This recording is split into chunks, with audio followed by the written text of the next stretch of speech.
الحمد لوليه والصلاة على نبيه محمد وآله وأصحابه المتأدبين بآدابه.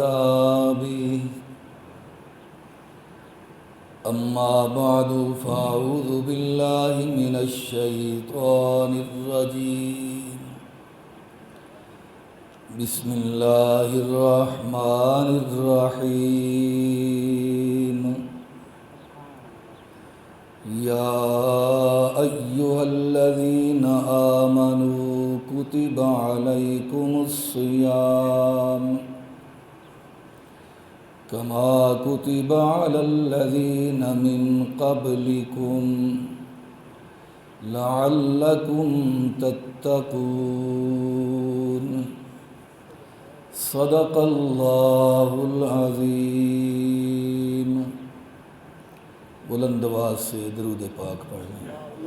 اللہم صلی علی محمد وعلی آل محمد کما صلیت علی ابراہیم وعلی آل ابراہیم انک حمید مجید. اللہم بارک علی محمد وعلی آل محمد کما بارکت علی ابراہیم وعلی آل ابراہیم انک حمید مجید. قابل قدر بزرگوں، عزیز ساتھیوں، شعبان المعظم کا آج آخری جمعہ ہے. ماہ رمضان کی آمد ہے. امام الانبیاء حضرت محمد مصطفیٰ احمد مجتبیٰ صلی اللہ علیہ وسلم کی عادت مبارکہ تھی کہ ماہ شعبان کی آخری تاریخوں میں آنے والے محترم معزز مہینہ کی اہمیت اور فضیلت کو صحابہ اکرام کے سامنے بیان فرمایا کرتے تھے تاکہ ماہ رمضان میں عبادت کرنے کا دلوں میں جذبہ پیدا ہو جائے، شوق پیدا ہو جائے. محبوب صلی اللہ علیہ وسلم کی سنت کے مطابق آج میں بھی ماہ رمضان کی عظمت اور اس مہینہ میں کی جانے والی چند عبادات کا تذکرہ کروں گا. دعا ہے اللہ تبارک و تعالی ہم سب کو آنے والے مہینے کا احترام اکرام کرنے کی توفیق عطا فرمائے. راتوں میں نماز تراویح اور نوافل کی پابندی کی توفیق عطا فرمائے اور دن کو روزہ رکھنے کی توفیق عطا فرمائے. حضرت سلمان فارسی رضی اللہ تعالیٰ عنہ جلیل القدر صحابی ہیں جنہیں محبوب صلی اللہ علیہ وسلم نے ان کی قربانیوں کی وجہ سے اپنے اہل بیت میں شامل فرمایا کہ سلمان بھی میں محمد کریم علیہ السلام کے اہل بیت میں سے ہے. یہ فرماتے ہیں کہ شعبان کی آخری تاریخ تھی. خطبنا رسول اللہ صلی اللہ علیہ وسلم، نبی پاک صلی اللہ علیہ وسلم نے ہمیں خطبہ ارشاد فرمایا، وعظ فرمایا، تقریر فرمائی، جس کا عنوان ماہ رمضان کی اہمیت تھا۔ محبوب نے فرمایا، اے میرا کلمہ پڑھنے والو، قد اذلکم شہر عظیم، تمہارے پاس ایک عظیم مہینہ آ رہا ہے، عظمت والا مہینہ آ رہا ہے۔ اور یاد رکھو، کئی چیزوں کو اللہ تبارک و تعالی نے قرآن پاک میں عظیم فرمایا ہے۔ توجہ سے بات سماعت فرمایا کریں۔ مثال کے طور پہ آیت الکرسی ہم پڑھتے ہیں، ایک مرتبہ پڑھ لو تاکہ ثواب مل جائے۔ اللہ لا الہ الا هو الحی القیوم لا تأخذہ سنۃ ولا نوم لہ ما فی السماوات وما فی الارض من ذا الذی یشفع عندہ الا بإذنہ یعلم ما بین ایدیہم وما خلفہم ولا یحیطون بشیء من علمہ الا بما شاء وسع کرسیہ السماوات والارض ولا یؤودہ حفظہما۔ آگے کیا ہے بھلا؟ وَهُوَ العلی العظیم۔ فرمایا کہ اللہ تبارک و تعالیٰ کی ذات عظیم ذات ہے، بڑی ذات ہے، مقام والی ذات ہے، اتنی عظمت والی ذات ہے کہ انسان کے تصورات کی رسائی بھی وہاں تک نہیں ہو سکتی۔ اپنی ذات کو اللہ نے عظیم فرمایا، اور گناہ بڑے ہیں کائنات میں۔ جوا گناہ ہے، سود گناہ ہے، شراب گناہ ہے، ناپ تول میں کمی زیادتی گناہ ہے، غیر محرم کو بری نظر سے دیکھنا گناہ ہے، بدکاری کرنا گناہ ہے، چوری ڈکیتی سارے گناہ ہیں۔ آپ جتنا سوچتے جائیں گے اتنا ہی آپ کا دماغ آگے چلتا جائے گا، یہ بھی گناہ ہے، یہ بھی گناہ ہے، یہ بھی گناہ ہے۔ لیکن ایک گناہ ایسا ہے جسے اللہ کہتا ہے جس طرح میری ذات عظیم ہے، بہت بڑی ذات ہے، اسی طرح وہ گناہ بھی بہت بڑا گناہ ہے، بہت بڑا گناہ ہے۔ وہ گناہ کرنے والا اگر توبہ کے بغیر مر جائے تو جنت رہ گئی، جنت کی خوشبو بھی اس پر حرام ہے۔ وہ کون سا گناہ ہے؟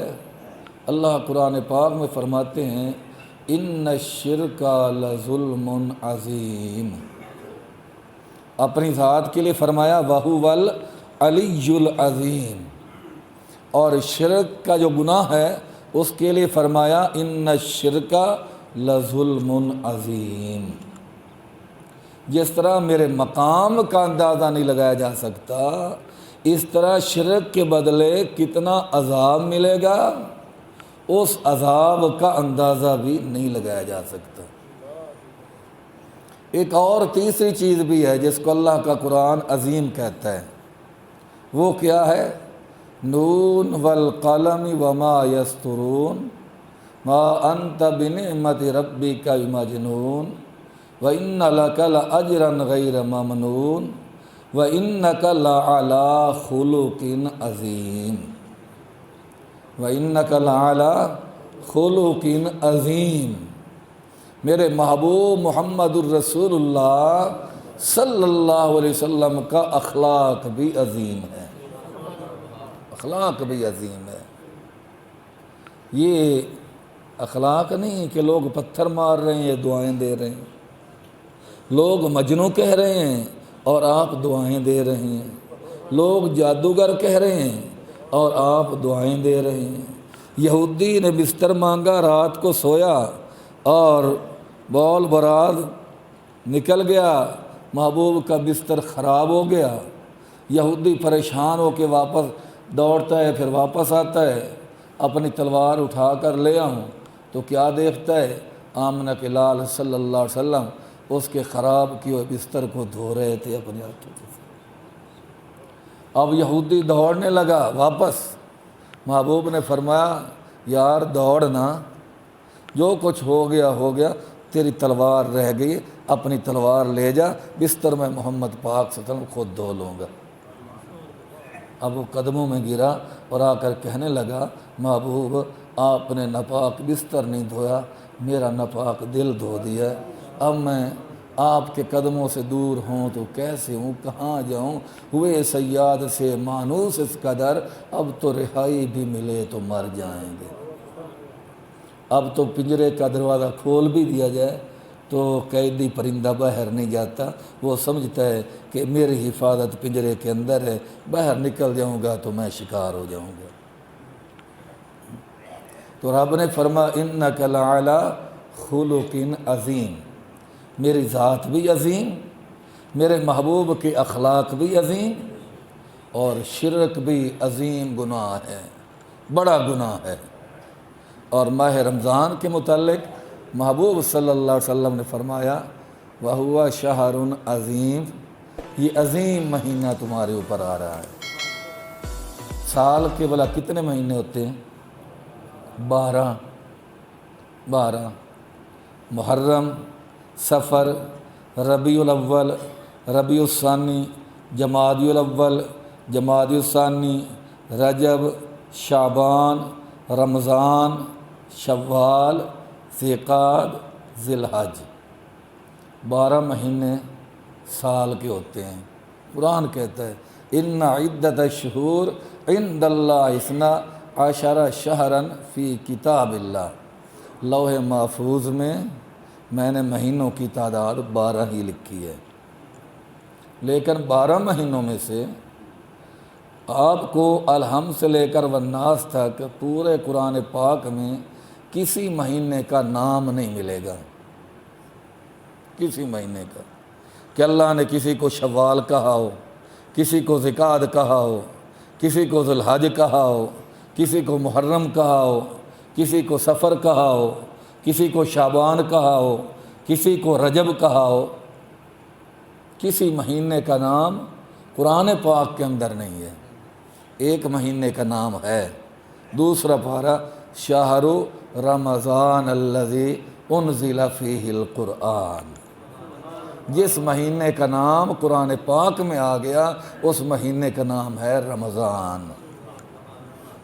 اللہ کہتے ہیں شہر رمضان الذی انزل فیہ القرآن، رمضان کا مہینہ وہ مبارک مہینہ ہے جس مہینہ میں اللہ نے قرآن پاک کو اتارا۔ تو رمضان اتنی عظمت والا مہینہ ہے، 1,44,000 قوم صحابہ کرام میں سے کسی صحابی کا نام قرآن میں نہیں ہے سوائے حضرت زید رضی اللہ تعالیٰ عنہ کے، جو محبوب کے غلام تھے۔ فلما قضا زید منہا وطرا زوجناکا، جس طرح تمام صحابہ کرام میں سے صرف حضرت زید کا نام قرآن پاک کے اندر ہے، 12 مہینوں میں سے صرف ماہ رمضان کا نام قرآن پاک کے اندر ہے اور کسی مہینے کا نام نہیں ہے۔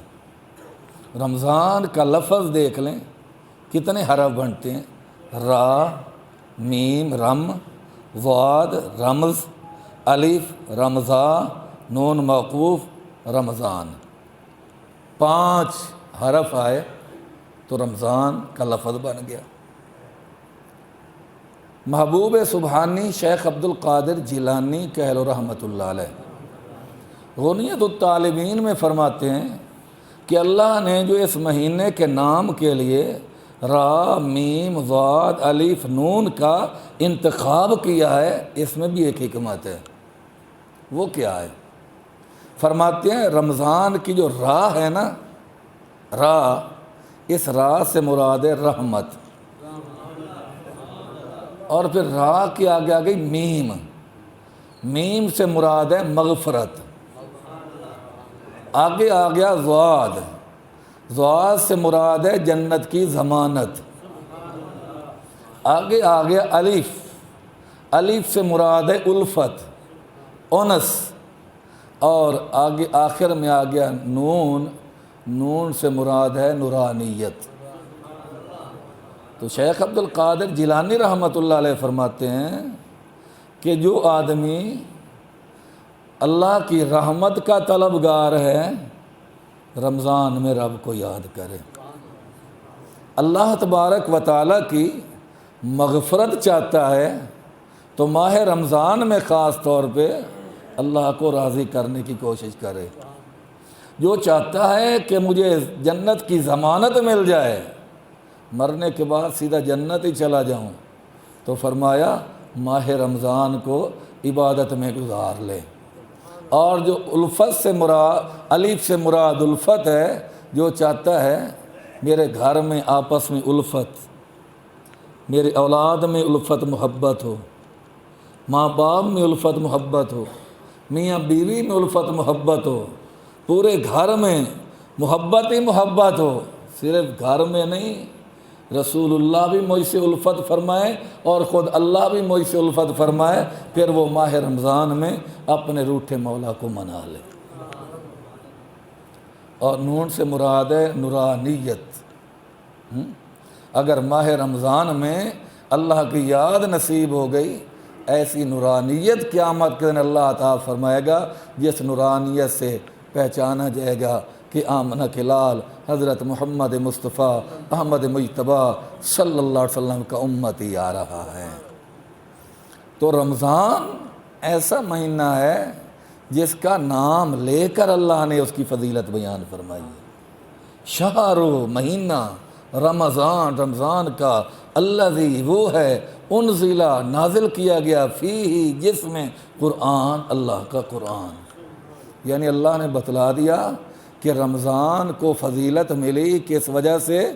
قرآن پاک کی وجہ سے، کہ رمضان کی نسبت قرآن پاک کے ساتھ ہو گئی، رمضان کی نسبت قرآن پاک کے ساتھ ہو گئی، تو رمضان کو اللہ نے فضیلت عطا فرما دی۔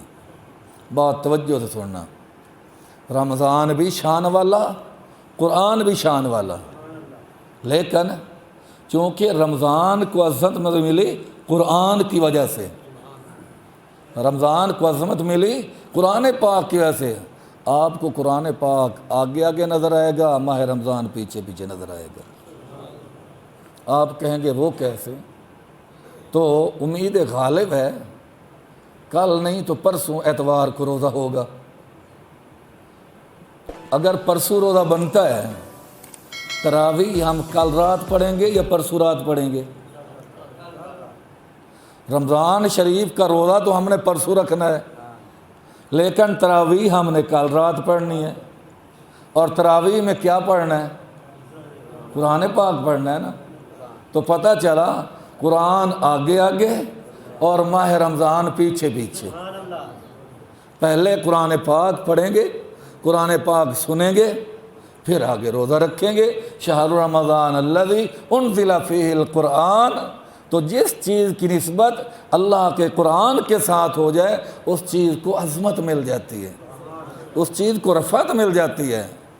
11 مہینوں سے نمبر جو لے گیا ماہ رمضان، تو اس وجہ سے لے گیا کہ اس کی نسبت اللہ کے قرآن کے ساتھ ہو گئی۔ تو بہرحال محبوب نے فرمایا تمہارے اوپر ایک عظیم مہینہ آ رہا ہے، عظیم مہینہ، جس کو محبوب عظیم کہہ دیں، اس کی عظمت میں کیا شک ہو سکتا ہے؟ ساتھ ہی محبوب نے فرما دیا وَهُوَ شَهْرُ الصَّبْرِ، صبر کا مہینہ ہے، صبر کا۔ کئی آدمی روزہ رکھ لیتے ہیں، اب جب کھانے پینے کی عادی ہو چکی ہیں، 11 مہینے کھایا پیا ہے، اب بھوک نے بھی ستانا ہے، پیاس نے بھی ستانا ہے، اب روزے رکھنے کی وجہ سے بھوک پیاس لگی ہوئی ہے، تو کبھی اس کے گلے پڑ رہا ہے، کبھی اس کے گلے پڑ رہا ہے، خاص طور پہ افطاری کے وقت۔ اب اس کے قریب ہی کوئی نہ آئے، اتنا تنگ بیٹھا ہے، بچے بھی قریب ہیں تو ان کو بھی لڑ رہا ہے، چڑچڑا بنا بیٹھا ہے۔ اللہ کہتا ہے صبر کر، وَهُوَ شَهْرُ الصَّبْرِ، یہ صبر کا مہینہ ہے، صبر کا مہینہ ہے، صبر کر۔ پھر 11 مہینے کھایا پیا، اب بھوک لگی تو بڑا پریشان ہے، پیاس لگی تو بڑا پریشان ہے، اب کیا کروں؟ اللہ کہتا ہے کچھ بھی نہ کر، وَهُوَ شَهْرُ الصَّبْرِ، صبر کا مہینہ ہے، شام تک صبر کے ساتھ گزار، شام کے ساتھ تک صبر کے ساتھ گزار۔ وجہ کیا ہے؟ وجہ کیا ہے؟ توجہ کرو، حدیث پاک میں آتا ہے محبوب فرماتے ہیں تخلقوا باخلاق اللہ، اللہ تبارک و تعالیٰ کی جو صفات ہیں نا، اللہ چاہتا ہے کہ میرے بندوں میں میری صفات کا عکس نظر آئے۔ عکس کس کو کہتے ہیں؟ ہم شیشہ دیکھتے ہیں تو شیشے میں ہماری صورت نہیں ہوتی، صورت کا عکس ہوتا ہے، شیشے میں صورت کا عکس ہوتا ہے۔ یہ کچھ علماء تو ناراض ہوتے ہیں مثال کے طور پہ یہ کیمرے سے تصویر بنانے کے ساتھ، لیکن کچھ علماء اس کو جائز قرار دیتے ہیں۔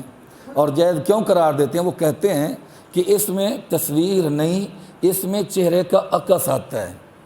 تو جو کہتے ہیں کہ بندے کی تصویر آ جاتی ہے وہ کہتے ہیں کہ یہ ناجائز ہے، لیکن جو کہتے ہیں کہ تصویر نہیں، تصویر بندے کی چہرے کا جس طرح شیشے میں عکس آتے، آدمی اپنے شیشہ دیکھتا ہے تو شیشے میں اپنی صورت کا عکس نظر آتا ہے، اس میں بھی وہی عکس نظر آتا ہے، تو وہ کہہ دیتے ہیں کہ اس میں کوئی حرج نہیں ہے کر لیا جائے تو بہرحال اللہ تبارک و تعالیٰ چاہتے ہیں کہ میری صفات کا عکس میرے بندوں میں نظر آئے۔ مثال کے بغیر بات سمجھ نہیں آئے گی شاید۔ اللہ تبارک و تعالیٰ کی ذات کیا ہے؟ رحیم ہے۔ رحیم اللہ کا نام ہے نا، رحمان بھی اللہ کا نام ہے، رحم کرنے والا، مہربانی کرنے والا۔ اللہ فرماتے ہیں میں رحیم ہوں، میں رحمان ہوں، رحم کرنے والا ہوں۔ میں چاہتا ہوں میری اس رحم والی صفت جو ہے اس کی جھلک اور اس کا عکس تیرے اندر بھی نظر آئے کہ تو بھی لوگوں پر رحم کیا کر، تو بھی لوگوں کے ساتھ مہربانی کے ساتھ پیش آیا کر، رحم کیا کر۔ میں کتنا تیرے اوپر رحم کرتا ہوں، ایک گناہ جے کر ماں پیو ویکھ کے دیوے دیس نکالا، لکھ گناہ میرا اللہ ویکھ کے پھر بھی پردے پامن والا۔ تو میں رحمان ہوں، میں رحیم ہوں، اور میں چاہتا ہوں کہ میری اس مہربانی اور اس رحمت والی صفت کا عکس تیرے اندر نظر آئے، تو بھی لوگوں پر، میری مخلوق پر رحم کرتا ہوا نظر آئے۔ اللہ تبارک و تعالیٰ کی ذات کریم ہے۔ اللہ کے صفاتی ناموں میں الکریم بھی تو ہے نا، اللہ کی ذات کریم ہے، اور کرم کا معنی ہوتا ہے سخاوت کرنا، سخاوت کرنا۔ تو اللہ کہتے ہیں کہ میں کریم ہوں اور میں چاہتا ہوں میرے کرم والی صفت کا عکس تیرے اندر نظر آئے، تو کنجوس نہ بن، تو بھی سخی بن جا، سخی بن جا۔ لیکن غلط کاموں پہ خرچ کرنے والا سخی نہیں ہوتا، بے حیائی کے کاموں پہ خرچ کرنے والا سخی نہیں ہوتا۔ کنجریاں جو آ گئیں تو 5-10 ہزار روپیہ ویسے اڑا دیا، یہ سخی نہیں ہے۔ یہ کون ہے بھلا؟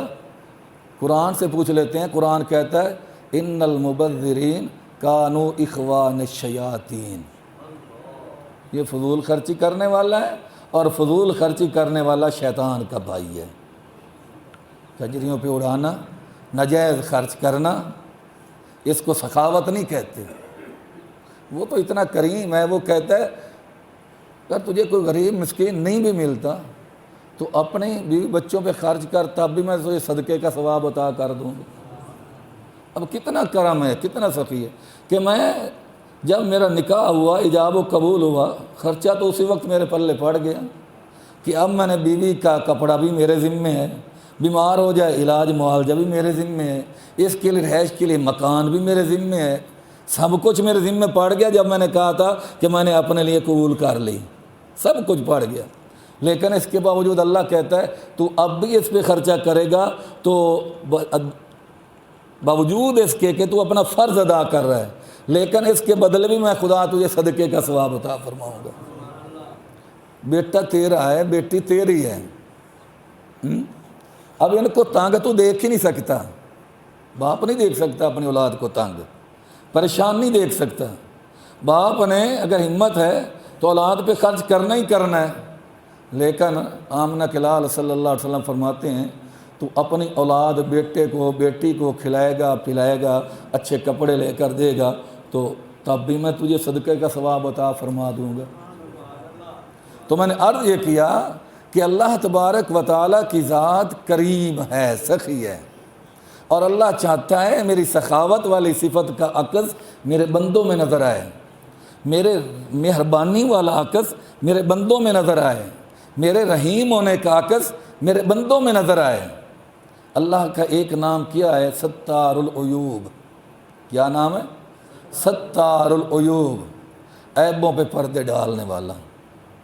یہ وہی ذات ہے نا جس نے ہمارے عیبوں کو چھپا رکھا ہے، عیبوں کو چھپا رکھا ہے، ورنہ میرے عیب آپ کے سامنے ظاہر ہو جاتے، آپ کے عیب میرے سامنے ظاہر ہو جاتے، شاید یہ پیار محبت تو کیا ہم ایک دوسرے کو سلام ہی نہ کرتے، قریب ہی نہ جاتے، باپ بیٹے کے قریب نہ جاتا، بیٹا باپ کے قریب نہ جاتا، ماں بیٹی کے قریب نہ جاتی، بیٹی ماں کے قریب نہ جاتی، اگر اللہ تبارک و تعالیٰ سب کچھ سب کے سامنے ساروں کا سب کچھ واضح فرما دیتے۔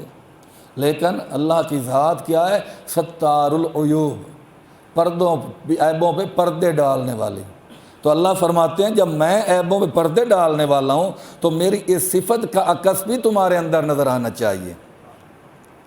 کسی کا کوئی عیب کوئی کمزوری نظر آ جائے، تنہائی میں سمجھا دو، اس کو رسوا کرنے کی نیت سے اگر اس کے عیبوں کو اچھالو گے لوگوں کے سامنے تو آمنہ کے لال فرماتے ہیں اس ذات کی قسم جس کے قبضہ قدرت میں محمد پاک کی جان ہے، جو کسی کو رسوا کرنے کے لیے اس کے عیبوں کو گناہوں کو اچھالتا پھرے گا، اس وقت تک اسے موت نہیں آئے گی جب تک اسی گناہ میں مبتلا ہو کر وہ خود ذلیل و خوار نہیں ہو جائے گا۔ تخلقوا باخلاق اللہ، اللہ چاہتے ہیں کہ میری صفات میں اپنے آپ کو رنگو، میری صفات کا عکس تمہارے اندر نظر آئے۔ اس طرح اللہ تعالیٰ کے ایک نام ہے غفار الذنوب، گناہوں کو معاف کرنے والا، گناہوں کو معاف کرنے والا۔ سمندر کی جھاگ سے زیادہ میرے گناہ ہیں، ریت کے ذرات سے زیادہ گناہ ہیں، درختوں کے پتوں سے زیادہ گناہ ہیں، بارش کی قطروں سے زیادہ گناہ ہیں، لیکن وہ ایسا غفار الذنوب ہے، اس کے در پہ میں آ گیا اور اس کے ڈر کی وجہ سے گناہوں کی ندامت آئی اور میری آنکھ سے زیادہ نہیں، ایک مکھی کے سر کے برابر آنکھ سے آنسو نکل آیا تو جتنے گناہ تھے اللہ نے سارے معاف کر دیے، سارے معاف کر دیے، سارے معاف کر دیے۔ اللہ فرماتے ہیں میں غفار الذنوب ہوں، تو اس صفت کا عکس تمہارے اندر بھی دیکھنا چاہتا ہوں۔ انسان ہے، کس سے زیادتی ہو جائے گی، کوئی زبان سے کسی کو دکھ پہنچا بیٹھے گا، کوئی ہاتھ سے کسی کو دکھ پہنچا بیٹھے گا، کوئی کسی کا گلہ کر بیٹھے گا، کوئی کسی کی غیبت کر بیٹھے گا۔ فرمایا پھر اس وقت میری صفت اپنانا، درگزر کا معاملہ کر دینا، معاف کر دینا، ملے گا کیا؟ کرو مہربانی تم اہل زمین پر، خدا مہربان ہوں گے عرش بری پر۔ تم لوگوں کی غلطیاں معاف کرو گے، اللہ تمہاری غلطیوں کو معاف فرما دے گا۔ تو اسی طریقہ پر جو بات میں اصل کرنا چاہتا ہوں، بھوکا رہنا نہیں، نہ کھانا، کھانے سے پاک رہنا اللہ کی صفت ہے، پینے سے پاک رہنا اللہ کی صفت ہے، اور بیوی بچے سے پاک ہونا اللہ تبارک و تعالیٰ کی صفت ہے۔ اللہ کہتا ہے میں اپنی صفات کا عکس تمہارے اندر دیکھنا چاہتا ہوں، اور چونکہ میں دلوں کے راز جانتا ہوں، مجھے پتہ ہے تم 12 مہینے کھانے پینے کے بغیر نہیں رہ سکتے، تو 1 مہینہ میں نے رکھ دیا، اور پھر مجھے یہ بھی پتہ تھا کہ 1 مہینے کے 24 گھنٹے بھی تم نہیں گزار سکو گے، تو میں نے یہ بھی نہیں کہا دن کو بھی روزہ رکھو رات کو بھی روزہ رکھو، نہیں، میں نے کہا کہ صبح صادق ہو جائے کھانا پینا بند کر دینا، جب سورج غروب ہو جائے تو پھر روزہ افطار کر لینا۔ میں چاہتا ہوں کہ میری صفت کا کچھ نہ کچھ تو عکس تمہارے اندر نظر آئے، چلو زیادہ نہیں تو 12-13 گھنٹے، میں بھی کھانے سے پاک تم بھی پاک ہو جاؤ، میں پینے سے پاک تم بھی پاک ہو جاؤ، میں بیوی سے پاک تم بھی کچھ دیر کے لیے بیوی سے پاک ہو جاؤ، تاکہ میری صفات کا کچھ نہ کچھ عکس، کچھ نہ کچھ جھلک تمہارے اندر نظر آئے۔ تو یہ کوئی تھوڑا مقام نہیں ہے کہ اللہ تبارک و تعالیٰ کی صفات کا عکس اللہ کی مخلوق کے اندر پیدا ہو جائے۔ کیوں فرمایا وَإِذْ قَالَ رَبُّكَ لِلْمَلَائِكَةِ إِنِّي جَاعِلٌ فِي الْأَرْضِ خلیفہ، اللہ کہتا ہے انسان میں نے تجھے زمین پہ اپنا نائب بنایا، تو نائب وہی کام کرتا ہے جو اصل افسر کرتا ہے، وہی کرتا ہے، یا زیادہ سے زیادہ کہہ دیں کہ افسر بالا آرڈر کرتا ہے اور متحد اس کے مطابق کام کرتا ہے۔ تو اللہ کے نائب ہونے کا تقاضا بھی یہی ہے کہ جو وہ کرے ہم وہی کریں، وہ معاف کرتا ہے ہم بھی معاف کریں، وہ درگزر کرتا ہے ہم بھی درگزر کریں، وہ پردے ڈالتا ہے ہم بھی پردے ڈالیں، وہ سخی ہے ہمیں بھی سخاوت کرنی چاہیے، وہ کھانے پینے سے پاک ہے تو ہم بھی کچھ نہ کچھ دیر کھانے پینے سے پاک ہو جایا کریں، اور ویسے وہ افسر ہے ہم متحد ہیں، ہم اس کی آرڈر کے پابند ہیں، جو وہ کہتا جائے حماری شان یہ ہے کہ ہم ویسے کرتے ہی جائیں۔ پھر یاد رکھیں کوئی عبادت ایسی نہیں، نماز، حج، زکوٰۃ، جہاد، تلاوت قرآن، ذکر اذکار، کوئی عبادت ایسی نہیں جس کی اللہ نے ترغیب دی ہو، اللہ نے ترغیب دی ہو، اللہ نے شوق دلایا ہو، کوئی عبادت نہیں۔ نماز عبادت ہے، اللہ نے آرڈر دیا سیدھا سادہ، اقیم الصلاۃ، نماز پڑھو۔ زکوٰۃ اللہ نے ترغیب نہیں دی، اللہ نے فرمایا آتوا الزکاۃ، زکوٰۃ ادا کرو۔ بدکاری سے بچنا عبادت ہے، اللہ نے ترغیب نہیں دی، فرمایا لا تقربوا الزنا، زنا کے قریب نہ جاؤ۔ نگاہیں جھکائے رکھنا عبادت ہے، اللہ نے یہاں ترغیب نہیں دی، فرمایا کل للمؤمنین یغضوا من ابصارہم، آرڈر ہے، نگاہیں جھکاؤ مومن و غیر محرم سامنے آئے۔ ہر عبادت کا اللہ نے آرڈر دیا ہے، ترغیب نہیں دی۔ روزہ ایسی عبادت ہے کہ اللہ نے روزے کا آرڈر بھی دیا، ساتھ ترغیب بھی دی، ترغیب بھی دی، کیونکہ اللہ کو پتہ تھا کہ کھانا پینا چھوڑنا ان کے لیے بہت مشکل ہے۔ جو کھانے پینے کے عادی لوگ ہیں اس کو وہ بہتر سمجھ سکتے ہیں کہ جو کھانے پینے کا عادی بن گیا اس کے لیے کھانے سے رکنا کتنا مشکل ہے۔ تو اس لیے اللہ نے یہاں ترغیب دی، یا ایھا الذین آمنوا، اے ایمان والو، کتب علیکم الصیام، تمہارے اوپر روزے فرض کیے، کما کتب علی الذین من قبلکم، گھبرا نہ جانا، تم سے پہلوں پر بھی فرض تھے، تم سے پہلوں پر بھی فرض تھے، پریشان نہ ہو جانا۔ یعنی اللہ نے پہلوں کی بات کر کے ترغیب دے دی کہ کوئی ایسا کام تمہارے ذمہ نہیں لگا رہا جو تم نہ کر سکو، تم سے پہلے بھی کرتے رہے ہیں۔ ایک آدمی کے سر میں درد ہو جائے نا، ایک آدمی کے سر میں بڑا پریشان ہوتا ہے، میرے سر میں درد ہے، روتا ہے چلاتا ہے، 5-10 آدمی سارے ہی سر کے درد کے مریض بیٹھے ہوں تو پھر کچھ نہ کچھ تسلی ہو جاتی ہے، تسلی ہو جاتی ہے، یار یہ اس کو بھی سر میں درد ہے، یہ تو بیٹھا ہے، اس کو بخار ہے یہ بھی بیٹھا ہے، اس کو بخار ہے یہ بھی بیٹھا ہے، تو کچھ نہ کچھ تسلی ہو جاتی ہے، بے صبری والی بات نہیں رہتی۔ تو اللہ نے فرمایا کہیں روزے کا سن کر پریشان نہ ہو جانا، گھبرا نہ جانا، بے صبری کا مظاہرہ نہ کرنا، صرف تم نہیں، کما کتب علی الذین من قبلکم، تم سے پہلے بھی روزے رکھتے رہے ہیں، وہ روزے کے ساتھ مرے نہیں، تم بھی نہیں مرو گے۔ کما کتب علی الذین من قبلکم، تم سے پہلوں پر بھی روزے فرض تھے۔ حضرت آدم علیہ السلام کے بارے میں آتا ہے کہ وہ ہر مہینے کی، یعنی چاند کی، انگریزی کے نہیں، چاند کی، ہر مہینے کی 13، 14، 15 تاریخ کو روزے رکھتے تھے۔ ان کو ایام بیز کہا جاتا ہے، ایام بیز کے روزے، بیز کا معنی ہوتا ہے سفیدی، بیز سفیدی، یہ جو راتیں ہوتی ہیں نا 13، 14، 15، رات کو چاند بھی جوبن پہ ہوتا ہے اور دن کو سورج بھی جوبن پہ ہوتا ہے، یعنی یہ چمکدار راتیں ہوتی ہیں، تو اس لیے 13، 14، 15 کو ایام بیز کہتے ہیں۔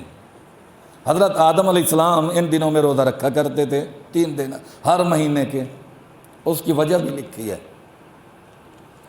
آدم حوا کو اللہ نے بنایا تو جنت میں فرما دیا وَكُلَا مِنْهَا رَغَدًا حَيْثُ شِئْتُمَا، کھاؤ پیو موج کرو، وَلَا تَقْرَبَا هَٰذِهِ الشَّجَرَةَ، اس درخت کے قریب نہیں جانا۔ لیکن آدم علیہ السلام جان بوجھ کر نہیں، بھول کر کھا بیٹھے۔ اب نتیجہ کیا نکلا؟ جنت کا لباس اتر گیا اور آدم علیہ السلام کو بھی زمین پہ اتار دیا گیا۔ آدم و حوا آپس میں باتیں کر کے دل بہلایا کرتے تھے، اللہ نے یہ نعمت بھی چھین لی۔ آدم علیہ السلام کو انڈیا کے علاقے سندیب میں اتارا اور اماں حوا کو جا اتارا جدہ کے اندر، کتنا فاصلہ، اماں حوا ادھر پریشان، حضرت آدم ادھر پریشان، 350 سال کا عرصہ گزر گیا۔ 350 سال کا عرصہ گزر گیا۔ اب اماں حوا حضرت آدم کو تلاش کر رہی ہے، حضرت آدم حوا کو تلاش کر رہے ہیں، اور ادھر دونوں رو بھی رہے ہیں، ربنا ظلمنا انفسنا وان لم تغفر لنا وترحمنا لنکونن من الخاسرین۔ تلاش کرتے کرتے کرتے وہاں ملاقات ہو گئی، جسے آج میدان عرفات کہتے ہیں، میدان عرفات کہتے ہیں۔ 350 سال کی جدائی، 350 سال کی جدائی۔ اب اماں حوا کی نظر آدم پہ پڑی، حضرت آدم کی نظر اماں حوا پہ پڑی، دونوں کی چیخیں نکل گئیں، ربنا ظلمنا انفسنا وان لم تغفر لنا وترحمنا لنکونن من الخاسرین۔ اللہ اب تو ہمیں معاف فرما دے، اللہ اب تو ہمیں معاف فرما دے۔ پیغام آ گیا، میرے آدم میں نے معاف کر دیا، میں نے معاف کر دیا۔ لیکن جب جنت سے زمین پہ آئے تھے، وہاں تو ہر قسم کی نعمت کی فراوانی، ہر قسم کا فروٹ موجود، ہر قسم کی نعمت موجود، دھوپ کا نام و نشان نہیں۔ آج کوئی آدمی ایسا ہو، اور ایسے ہزاروں لوگ ہیں جن کو اللہ نے بنگلے کوٹھیاں عطا کی ہیں، ہر کمرے کے اندر اے سی لگا ہوا ہے، ایک سے دوسرے میں جائیں تو اے سی چل رہا ہے، باہر نکلیں تو گاڑی میں اے سی ہے، دفتر میں جائیں تو دفتر میں اے سی ہے۔ اب ان لوگوں کی رنگت، اور جو سارا دن گندم کاٹتا ہے یا کاشتکاری کرتا ہے، ان کی رنگت میں تو فرق ہوتا ہے نا، فرق ہوتا ہے۔ اب جنت کے اندر جو نور تھا، اب جب زمین پہ آ گئے، سورج کی تپش بھی پڑ رہی ہے، اور دنیا کے اندر دنیا کی چیزیں کھا رہے ہیں، تو اب رنگت میں تو فرق آئے گا، حسن و جمال میں تو فرق ظاہر ہی آئے گا۔ آدم علیہ السلام نے ایک دن پانی جو پینے لگے تو چہرہ پانی میں نظر آیا، وہ حسن و جمال نظر نہ آیا، وہ نعمتیں نظر نہ آئی جو جنت میں تھیں، تو پھر رو پڑے۔ الہ العالمین اگر معاف کر دیا ہے تو میرے مولا میرا وہ حسن بھی لوٹا دے، وَلَٰكِن لِيَطْمَئِنَّ قَلْبِي، میرے دل کو بھی اطمینان ہو جائے کہ واقعی تو نے مجھے معاف کر دیا ہے، میرا وہ حسن لوٹا دے۔ اللہ نے فرمایا آدم اگر وہ جنت والا حسن لینا چاہتے ہو تو پھر 3 روزے رکھو، 3 روزے رکھو۔ قدرتی تاریخیں جو تھیں وہ 13، 14 اور 15 کی تھیں، چاند کی 13، 14، 15۔ حضرت آدم علیہ السلام نے 13، 14، 15 تاریخ کا روزہ رکھا، اللہ تبارک و تعالیٰ نے وہ جنت والا حسن و جمال واپس آدم علیہ السلام کو لوٹا دیا۔ اب آدم علیہ السلام نے اس شکرانے میں منت مان لی، گویا کہ جب تک میں زندہ رہوں گا ہر مہینے 13، 14، 15 تاریخ کا روزہ رکھوں گا۔ تو ہمارے باپ حضرت آدم علیہ السلام ہر مہینے 13، 14، 15 تاریخ کا روزہ رکھتے تھے، اور اللہ والے فرماتے ہیں کہ صحت اللہ کی نعمت ہے، نعمت ہے۔ اللہ اپنی نعمت واپس لے لے، بیماری آ جائے، خوشحالی اللہ کی نعمت ہے، واپس لے لے تنگ دستی آ جائے، کوئی بھی نعمت ہے اللہ اگر واپس لے لے تو اللہ سے واپس لینے کا ایک ہی طریقہ ہے، روزے رکھنے شروع کر دو اللہ کی رضا کے لیے۔ اگر آدم علیہ السلام 3 روزے رکھے ہیں تو جنت والی نعمتیں واپس آدم علیہ السلام کو مل سکتی ہیں، تو ہم اگر اللہ کی رضا کے لیے روزے رکھیں تو دنیا کی نعمتیں ہمیں اللہ تعالیٰ کیوں نہیں عطا فرمائے گا۔ تو آدم علیہ السلام ہر مہینے 3 روزے رکھتے تھے۔ حضرت داؤد علیہ السلام 6 مہینے روزے رکھتے تھے، 6 مہینے نہیں رکھتے تھے۔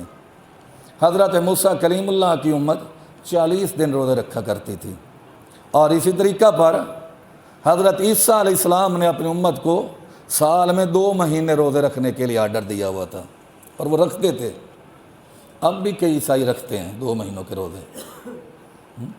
حضرت مریم عیسیٰ علیہ السلام کی والدہ ہے، صنف ناسک ہے، عورت ہے، لیکن پوری زندگی 1 دن روزہ رکھتی تھی، 1 دن چھٹی کرتی تھی، 1 دن روزہ 1 دن چھٹی۔ تو اللہ فرماتے ہیں کما کتب علی الذین من قبلکم، اگر وہ رکھ سکتے ہیں تو تمہارے لیے کوئی مشکل نہیں ہے، کتب علیکم الصیام، روزے تمہارے اوپر فرض کر دیے گئے ہیں، ملے گا کیا؟ لعلکم تتقون، تم روزے رکھو گے، میں تقویٰ عطا کروں گا، پرہیزگاری عطا کروں گا، ایسا راستہ عطا کروں گا جس راستے پہ چل کر سیدھے تم جنت کے اندر پہنچ جاؤ گے۔ تو محبوب نے فرمایا اذلکم اللہ شہر عظیم، تمہارے اوپر عظیم مہینہ آ رہا ہے، وہو شہر الصبر، صبر کا مہینہ ہے، والصبر ثواب الجنہ، اور صبر کا بدلہ جنت ہے، شہر المواسات، غمخواری کا مہینہ ہے، ایک دوسرے سے ہمدردی کا مہینہ ہے۔ دیکھو محلے میں کون غریب ہے، کون تنگ دست ہے، کہیں کو بیوہ تو نہیں رہتی، یہ مہینہ غمخواری کا مہینہ ہے۔ غریبوں کے ساتھ غمخواری کرو، ہمدردی کرو، غریبوں کا تعاون کرو، مسکینوں کا تعاون کرو، مدارس کی خدمت کرو، مساجد کی خدمت کرو۔ شہر المواسات، یہ مہینہ ہے ہی غمخواری کا مہینہ۔ یزاد فیہ الرزق، یہ نہ سوچنا میں خرچ کروں گا تو تنگی آ جائے گی۔ محبوب فرماتے ہیں میں محمد پاک کی گارنٹی ہے، یزاد فیہ الرزق، اس مہینہ میں اللہ مومن کا رزق بڑھا دیتا ہے، بڑھا دیتا ہے۔ غریب سے غریب آدمی ماہ رمضان میں وہ چیزیں کھاتا ہے جو غیر رمضان میں نہیں کھا سکتا۔ ماہ رمضان کی برکت ہوتی ہے، یزاد فیہ الرزق۔ اور فرمایا رمضان کا مہینہ آتا ہے، اللہ بندوں پہ ہلکا ہاتھ رکھ لیتے ہیں، جنت کو روزانہ دھونی دی جاتی ہے، جہنم کے دروازے بند کر دیے جاتے ہیں، شیاطین کو قید کر دیا جاتا ہے۔ اللہ تمہارے اوپر رحم کرتا ہے، جو تمہارے متحت ہوں، نوکر ہوں، خدام ہوں، ماہ رمضان میں ان پہ ترس کیا کرو، کام لینے میں زیادہ سختی نہ کیا کرو۔ لیکن یہ ان کے لیے ہے جو مزدور طبقہ، جو متحت طبقہ روزہ رکھتا ہے۔ ایک آدمی روزہ رکھتا ہی نہیں، روزہ رکھتا ہی نہیں، جب وہ اللہ کا نہیں بنا تو اب اس کا کون بنے؟ اس سے کام لے سکتے ہو، البتہ آپ کا متحت ہے، نوکر ہے، خادم ہے، مزدور ہے، روزے کا عادی ہے، نماز کا عادی ہے، روزہ پابندی کے ساتھ رکھ رہا ہے، تو آپ کے لیے ضروری ہے کہ اگر پہلے 12 گھنٹے کام لیتے ہو اب 8 گھنٹے لے لو، پہلے 8 گھنٹے لیتے ہو اب 6 گھنٹے لے لو، کچھ نہ کچھ شام کو افطاری کے لیے اسے بھی لے کے دے دو کہ بھائی میرا متحت ہے، رب کا میں متحت ہوں، وہ میرا خیال کرتا ہے، میں اس کا خیال کیوں نہ کروں؟ اس کے بچوں کا خیال کرو، اس کا خیال کرو سحری افطاری میں۔ لیکن اگر کوئی اللہ کو چڑھا رہا ہے، روزہ رکھتا ہی نہیں، تو پھر اس کے لیے یہ مسئلہ نہیں ہے۔ محبوب صلی اللہ علیہ وسلم نے فرمایا یہ ایسی شان والا مہینہ ہے، اگر کوئی آدمی کسی روزہ دار کا روزہ افطار کرا دے، روزہ دار کا روزہ افطار کرا دے، محبوب نے فرمایا 2 انعام ملیں گے۔ نمبر 1، افطار کرانے والے کے گناہوں کو اللہ معاف کر دے گا، افطار کرانے والوں کے گناہوں کو اللہ معاف فرما دے گا۔ اور دوسرا، جتنا ثواب روزہ رکھنے والے کو ملے گا اتنا ہی ثواب افطار کرانے والے کو ملے گا۔ اب یہ بھی نہ کہیں کہ موج بن گئی، رمضان شریف پورا کسی نہ کسی کو افطاری کراتے رہیں گے اور اس کا ثواب مجھے بھی ملتا رہے گا تو مجھے روزہ رکھنے کی کیا ضرورت ہے؟ نہیں، روزہ آپ پر فرض ہے، آپ نہیں رکھیں گے تو گنہگار ہوں گے، اللہ کے ہاں پکڑ ہوگی۔ خود رکھو، دوسرے کو افطار کراؤ، تمہارے روزے کا ثواب بھی پورا پورا تمہیں ملے گا اور اس کے روزے کا ثواب بھی پورا پورا تمہیں بھی ملے گا، روزہ رکھنے والے کو ہی ملے گا۔ صحابہ کرام نے عرض کیا یا رسول اللہ صلی اللہ علیہ وسلم، ہم میں سے کس کے پاس اتنی ہمت ہے کہ کسی کو پیٹ بھر کر کھانا کھلائے؟ محبوب نے فرمایا کوئی ضروری نہیں، کھجور کا ایک دانہ ہی ہے تو اس سے افطاری کروا دو، لسی کا ایک گھونٹ ہے اس سے افطاری کروا دو، پانی کا گلاس ہی پیش کر دو، اللہ تو اس پر بھی ثواب عطا فرما دے گا۔ اور ایک مسئلہ ہے کہ ہر آدمی کی چاہت ہوتی ہے کہ میں کسی نہ کسی کی افطاری کراؤں، تو اس کا بہترین طریقہ ایک علماء نے یہ لکھا ہے کہ آپ خصوصی انتظام نہیں کر سکتے، جو ایک خاص انتظامات وغیرہ کیے جاتے ہیں نا، جو مثال کے طور پہ یہ ہوتے ہیں کہ امیر بلا لیا، اور اکثر جو افطار پارٹیاں، مروجہ افطار پارٹیاں، ان میں اکثر آدمیوں کو روزہ ہوتا ہی نہیں ہے، اکثر آدمی، بڑے لوگ، بھائی بڑے لوگوں کا روزے کے ساتھ کیا کام ہے؟ ہیں، ان کو اکثر روزہ ہوتا ہی نہیں۔ یہ جائز نہیں ہے افطاری وغیرہ، افطار پارٹی یہ قبول نہیں ہوتی اللہ کے دربار میں، بس ایک شو ہو جاتا ہے، وہ جتنا مرضی کر لو، یہ شو ہو جائے گا، اجر و ثواب نہیں ملے گا۔ اجر ثواب اس پر بھی بہت مل جائے گا، آپ نے گھر سالن پکایا ہے، ہمسایہ آپ کا روزہ رکھتا ہے، آپ سالن ہمسایہ کے گھر بھیج دیں، اجر پھر بھی اللہ تعالیٰ فرما دے گا۔ آپ سالن ہے، روٹی ہے، مسجد کے اندر بھیج دیں، وہاں کچھ ساتھی موجود ہیں وہ کھا لیں گے تو آپ کو ان کے برابر اجر و ثواب مل جائے گا۔ وہاں تو تنگی والی بات ہی نہیں ہے، وہاں تو آسانی آسانی ہے۔ اب سوال پیدا ہوتا ہے کہ ہم مسجد مدرسہ میں روٹی بھیجیں، وہاں تو اور لوگوں نے بھی بھیجی ہوں گی، تو جو جس کی روٹی سے پہلے بندے افطاری کر لیں گے ثواب تو وہ لے جائے گا۔ ہماری روٹی کی اگر باری بعد میں آئی کھانے کی تو ہم تو ثواب سے محروم رہ جائیں گے۔ تو علماء نے لکھا ہے کہ نہیں، محروم نہیں رہو گے۔ افطاری کے لیے جو دسترخوان لگ گیا، جب تک اس دسترخوان پہ بیٹھے ساتھی کھا رہے ہیں، افطاری ہو چکی، بعد میں بھی کھا رہے ہیں اس دسترخوان پہ بیٹھ کر، تو جس کا کھانا اس دسترخوان پہ کھایا جائے گا اس کو روزے دار کے روزے کے برابر اجر اللہ عطا فرما دے گا، چاہے کسی کا کھانا پہلے کھایا ہو، کسی کا کھانا بعد میں کھایا ہو۔ البتہ کوئی ایسا کرے کہ کسی گھر سے کوئی اچھا آ گیا تو اب اس کو چھپا کے رکھ لے کہ اب یہ تراویح کے بعد کھاؤں گا، باقی کافی کچھ موجود ہے، اس سے افطاری کر لیتا ہوں اور تراویح کے بعد یہ کھا لوں گا، تو اب یہ غاصب بھی ہے، یہ ظالم بھی ہے، اور اب یہ مجرم بھی ہے کہ اس نے افطاری کے لیے بھیجا تھا، اس نے اس کھانے کو افطاری میں شامل نہیں کیا، اس کو اجر و ثواب مل جائے گا، چھپا کر رکھ کر تراویح کے بعد کھانے والا قیامت کے دن اللہ کے ہاں مجرم کھڑا ہوگا۔ اس نے افطاری کے لیے بھیجا ہے، کچھ نہ کچھ کھا لو، اس کو ثواب مل جائے، اگر ضرورت سے زیادہ بچا کے رکھ لو، چاہے وہ تراویح کے بعد کھاؤ، چاہے پھر سحری کے وقت کھا لو، وہ تمہاری مرضی ہے، بچوں کو کھلا دو تمہاری مرضی ہے، لیکن یہ نہیں کہ افطاری کے بعد ہاتھ ہی نہیں لگایا کہ بس یہ تو اکٹھے بیٹھے ہیں تو سبھی جو ایک ایک لقمہ بھی کسی کو نہیں آئے گا، تراویح کے بعد میں اکیلا بیٹھ کے کھاؤں گا، تو یہ مجرم کہلائے گا، ظالم کہلائے گا۔ ثواب مل جائے گا کھانا دینے والے کو، انما الاعمال بالنیات، اعمال کا دار و مدار نیتوں کے اوپر ہے، ان کو ثواب مل جائے گا۔ اللہ تبارک و تعالی اس مہمان مہینے کی کما حق کو قدر کرنے کی توفیق عطا فرمائے۔ محبوب نے فرمایا 4 کام اس میں زیادہ کرنے ہیں، 4 کام۔ ایک تو کلمہ طیبہ کا ذکر زیادہ کرنا ہے، لا الہ الا اللہ، لا الہ الا اللہ، لا الہ الا اللہ، سانس ٹوٹنے لگے تو پھر ایک مرتبہ کہہ دینا ہے محمد الرسول اللہ۔ پورا کلمہ جو ہے نا، لا الہ الا اللہ محمد الرسول اللہ، لا الہ الا اللہ محمد الرسول، یہ ذکر نہیں ہے، یاد رکھو، نہ قرآن پاک میں نہ حدیث میں۔